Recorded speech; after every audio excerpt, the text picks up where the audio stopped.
Well, here I am back inside. Took an hour and 50 minutes to get the motor out. Took me another half an hour or so to tear the motor down. Got the head off, inspecting things. Looks like the rear main seal was not leaking. The front main seal was not leaking. Both the cam seals were leaking. I think they got blown out.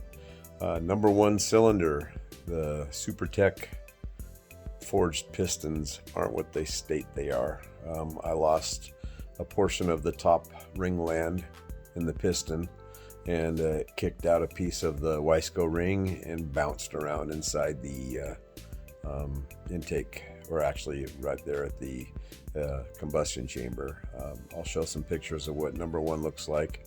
Looks like the number four piston where the relief cuts on the intake side are started to come loose too, but there was no damage on cylinder walls for number two, number three, or number four.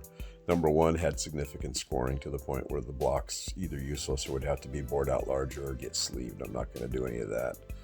I think at this point my best bet is to just get another bare block. I can find one online for about $350 shipped here to the house.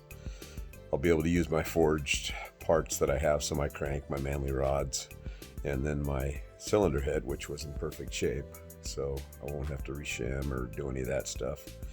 But if I get that block, I'll have to get new bearings all throughout, get them sized correctly, because I believe the bearings that I'm going to need are going to be undersized for the crank. My manly rods should be correct, shouldn't have to do anything there, but the donor piston or cylinder that I'm going to be able to get is all standard all throughout, so it's at 83 millimeters. So I got to decide whether I want to spend the extra money to buy the tapered ring compressor for like 90 bucks, or maybe bore out to 84 millimeters and go 84 millimeters on all four pistons. But I'm going to order all new pistons and bearings and seals and reassemble. So that's kind of where we're at.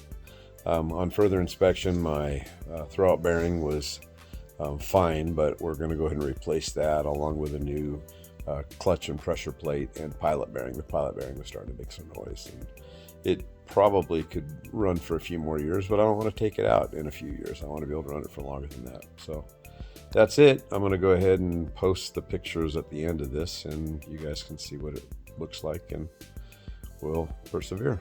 Have a good day.